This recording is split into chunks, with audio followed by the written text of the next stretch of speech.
Hello everyone and welcome back to another Oblivion Remake guide video. In this one we're going over how to get all the equipment you need to become invincible, or basically enter God mode. You do this by equipping gear that gives you 100% reflect damage and 100% reflect magic, and as you can see in the video, you won't need to attack enemies with weapons anymore. Any damage they do gets reflected right back at them, instantly killing them. This is without a doubt the most overpowered build in the game. It does take a bit of effort to collect everything though, but I'll show you exactly what to do. Now you can't actually reach 100% reflect until you're level 25 because enchantments on gear are tied to your character's level. For example, my escutcheon of chorrol shield has 30% reflect damage since I picked this up at level 20. If I'd gotten this at level 25, it would have 35% reflect damage instead. Unfortunately, since I used the level up glitch, I'm stuck at level 20 and can't go any further, but even at level 20, I'm still pretty much unkillable with this gear, so you have to be at least level 20 in order to do this, but 25 is when you'll get the full 100% reflect damage. Okay, so what do you need? Well, you're going to need to equip the amulet of axes or necklace of swords, either one will do, the escutcheon of chorrol, the shield, and the raiment of the crimson scar. For reflect spells, you will need the mundane ring, the ayeleid crown of nenalata, and the ring of sunfire. There are other weapons, armors and shields that will give you reflect damage or reflect magic, but this is a combination that will give you both reflect damage and reflect spells with the highest percentage. If you're a Breton, you will already have 50% magic reflect, so you can equip the mundane ring and crown of nenalata, and you won't need to equip the ring of sunfire, which is good because this will allow you to equip the ring of iron fist instead to reflect damage, freeing up one of the reflect damage items such as the shield or armor. You can equip something else for those if you'd like, so you have a bit of an advantage if you're a Breton doing this build. But a combination of these 7 items will give you God mode. We're going to start with getting the amulet of axes, necklace of swords, ring of iron fist, and the mundane ring. These items are found randomly as loot, but before you panic, there are several places to improve your chances of getting these as part of loot farms. The best place to farm loot in the game is here at Robber's Glen Cave. Make a backup save and head inside. You need to be a minimum level of 20 for the items to show in the loot pool. All you have to do is simply loot all of the chests in the cave. Every chest you open has a 10% chance of finding a ring or amulet, and the one you find is randomized. And after you've checked all of the chests in the dungeon, which should only take a few minutes, you simply reload the backup save and re-enter the dungeon and try again until you find an item that you want. For me, I actually got very lucky and got the ring of iron fist in my second run through of the cave. If you get an item that you do want, then you're going to need to pick it up and leave the cave. You can simply wait 3 in-game days for all of the loot in the chest to respawn, at which point you can go back to reloading from the quick save for farming. For me, it took around an hour to get another item which was really good, which was the amulet of axes, but there are plenty of other good things you can find in here. The only issue you will run into is that the rings and amulets you find are entirely random, which means you can also get duplicates. Like, I've had 2 amulet of axes from this cave, but I never did find a necklace of swords or the mundane ring. The second loot spot is here at the pirate ship in Anvil. However, this only works if you've not been inside the ship before.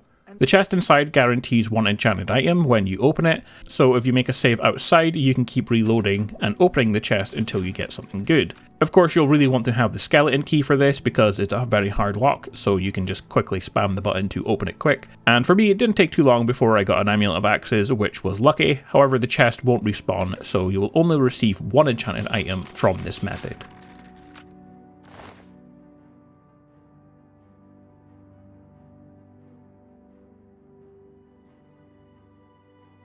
Lastly, if you're struggling to get an item from loot farming, caves and chests, then you can make your way to Earl's Mysteries on the Shivering Isles. He is located in the main city here, however he can be a little bit bugged at times. You simply do this the same way you would do a loot cave. You open up his inventory to see what he sells, and then you can reload an old save and re-enter to get new items. But he can be bugged, so if reloading is not working, you will need to make a save the day before his inventory changes, which is usually after 2 or 3 days, and you'll need to reload an old save and wait the 24 hours for his inventory to reset, which does take a little bit longer and it's more frustrating, but for me this was the only way I could get his inventory to respawn, and this was how I got the mundane ring. Now there is one guaranteed way of getting the mundane ring in the game as well. If you haven't done the main story yet and are level 22 or higher, The mundane ring will spawn if you do the main quest where you go with Baurus into the sewers to meet the Mythic Dawn sponsor. The sponsor always carries a level dependent ring, the highest of which being the mundane ring, but like I said, you have to be level 22 and this is a very early main mission, so most people have probably already done it. So those are some good loot farming methods, and you'll want to get the amulet of axes or the necklace of swords, plus the mundane ring, and depending on what combination of items you're equipping, you could also get the ring of Iron Fist as well. So the next item you'll want to get after those is the escutcheon of chorrol. You get this shield from completing the quest Sins of Our Father, which you start in chorrol after completing Separated Birth and Legacy Lost. After you get the Honor Blade of Chorrol during the mission, you want to return it to the royal family, and doing this will give you the shield as a reward for the quest.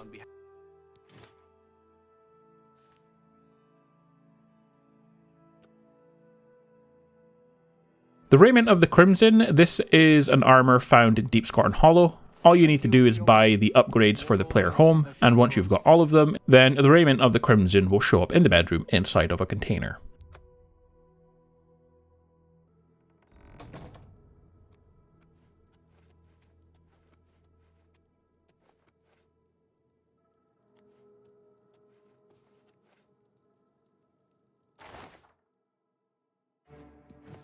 The Ring of Sunfire is a reward for the quest Order of the Virtuous Blood, started in the Imperial City. To get the ring, all you need to do is play through the mission, and you have a choice in the mission to either kill Roland or help him. You'd simply need to help him, and at the end of the quest, Roland will give you the ring as a reward. May the sunlight all...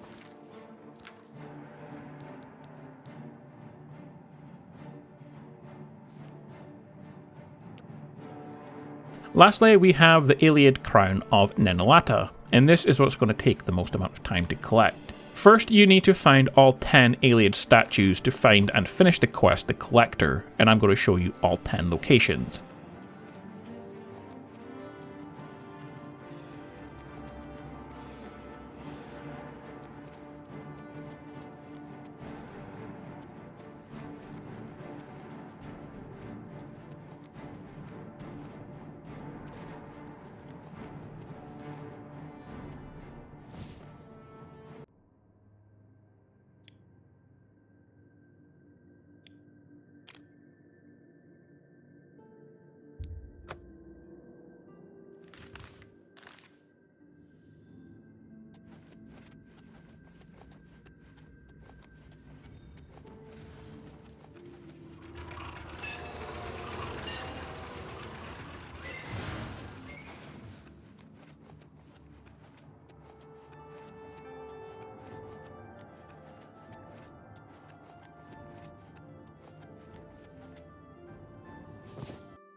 Once you have all 10, head to the Imperial City and sell one statue to any vendor, and you can wait a couple of days in game and someone will show up to start the quest. Head and speak with Umbacano in his house in Talos Plaza. To finish the quest, simply hand over all of the statues to him and you will get some good money in reward. And after this, you will start the next mission, called Nothing You Can Possess. Simply head to the ruins and collect a mural for Umbacano and return it to him, which is very easy to do. Lastly, this starts the quest Secrets of the Ayleids. Umbacano asks you to steal a crown, and after talking with Herminia Cinna, you will have a choice to make of finding the crown of Nenalata, or finding the fake crown of Lindai and returning one of them to Umbacano.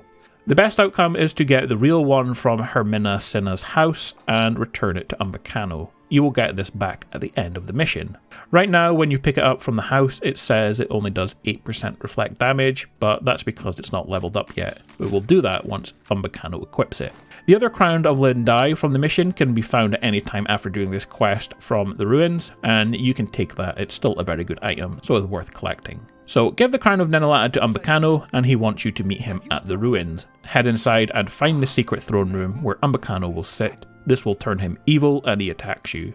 All you have to do is simply kill him and take the crown back for yourself.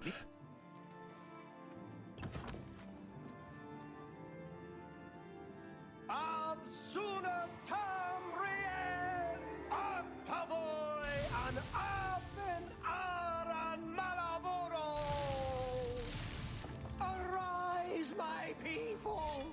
The